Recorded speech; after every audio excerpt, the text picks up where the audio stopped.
ese proceso, como se decía también el domingo en la parábola, estar consciente de que el Señor siempre va a estar ahí cuidando de nosotros, como cuidó de la semilla. Sus siervos iban corriendo cuando vieron la cizaña, salieron corriendo y le dijeron: Señor, ¿quieres que cortemos y arranquemos la cizaña? Y él le dijo sabiamente: no, espera el tiempo de la siega, porque es el tiempo en que es fácil de reconocer una de la otra, y entonces podemos sacar la cizaña que no se iba a tirar a perder, cizaña que se iba a utilizar para dar calor a la gente del pueblo, porque no había mucha madera en Palestina, ¿verdad? Y se usaba la misma cizaña para poder calentarse. Hoy tomaremos dos parábolas de las tres que hay en la lectura. Yo voy a dejar la última porque la cuestión del mal y el bien, yo creo que lo vimos con lo del trigo y la cizaña. Así que yo no voy a entrar, por lo menos hoy, en ese aspecto. Y quisiera tomar las otras dos parábolas: el tesoro escondido y la perla preciosa. Las dos parábolas que hablan, una del tesoro, del hombre que encuentra el tesoro escondido, y de la perla preciosa. Esta vez Jesús, dirigiéndose a la gente, habla y utiliza el tema de los tesoros para mostrar sus enseñanzas. Este tema también era bien conocido para el pueblo de Palestina. De hecho, era uno de los temas predilectos en el Antiguo Oriente. Y si usted no me cree a mí, váyase a la literatura clásica para que usted vea el cuento de Alí Baba y los 40 ladrones, las 1001 noches. Está lleno de relatos de tesoros escondidos y de cosas encontradas, de tesoros encontrados. Así que el tema que utilizó Jesús nuevamente en la parábola era un tema muy conocido para la gente de la época. Era una cultura acostumbrada a enterrar la fortuna en cofres resistentes para evitar que se las robaran. Una cultura acostumbrada a eso. Y dígame a mí si ese elemento de esa cultura no se trajo a Puerto Rico. Y recuerdo de pequeño, en mi campo, se hablaba de la gente que había enterrado el tesoro o el dinero que tenía antes de morirse en la finca. Y los cuentos de miedo que nos hacían eran terribles. Pero esa costumbre nosotros también la heredamos. No había tantos bancos en aquella época, no había la gente, para que no le llevaran las cosas, pues las enterraba. Y los cuentos de sueños cuando venía el muerto y le decía dónde había enterrado el dinero. Y hay todos unos ritos de lo que hay que hacer si el muerto te da su tesoro y cómo tú lo tenías que manejar. Existe en nuestra cultura popular, existen todos unos ritos para eso.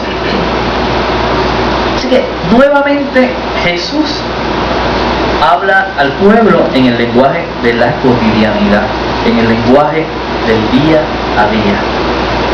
Esta lectura realmente es una invitación a no dejar pasar la ocasión cuando el reino viene a nosotros. Es una invitación a atesorar ese reino, a mantenerlo como un tesoro. Probablemente hay quien lleva años buscando esa palabra, buscando esa persona. Tal vez llevas años buscando esa esperanza que le dará un nuevo sentido a tu vida. Pero esa palabra, esa esperanza, no tiene que ser algo costoso. Puede ser algo bien modesto. No tiene que ser valioso. usualmente es una palabra de perdón, puede que sea un gesto de amistad verdadera, puede que sea el primer compromiso que nos ofrecieron y lo tomamos. Y entonces esas cosas sencillas le empiezan a dar sentido a nuestra vida. Y llega eso a nuestras vidas y lo queremos, pero hay que trabajar para mantenerlo. Una de las cosas fundamentales de la psicología del ser humano es tener algo que nos impulse a seguir viviendo. Muchas veces cuando se trabaja con personas suicidas, una de las cosas que sucede en esas personas es que no tienen ya nada o no sienten tener nada por lo cual seguir viviendo. Se cae en un estado, como diría Aaron Becker, de desesperanza. Perdemos lo que Frankel llamó el sentido a la vida. Y decía Frankel, que para mí es un hombre maravilloso, uno de los teóricos más maravillosos de la psicología con su logoterapia, que el ser humano debe tener dos cosas. Debe tener un sentido para vivir, o el sentido por la vida. Y una cosa que me encanta de Frankel, que decía que tenemos que aprender a reírnos hasta de nosotros mismos. Y ese sentido a la vida de Frankel fue lo que logró que, estando en los campos de concentración nazi, pudiera sobrevivirlo, pensando en que cuando saliera de allí iba a encontrar a su esposa.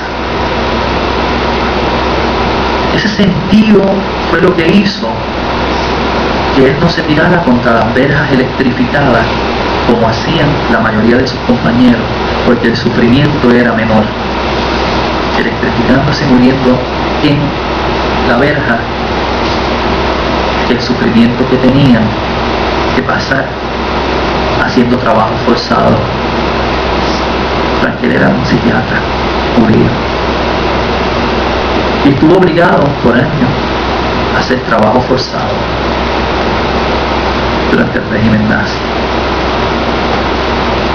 Así que ese sentido fue lo que hizo que Frankel sobreviviera a aquellos campos.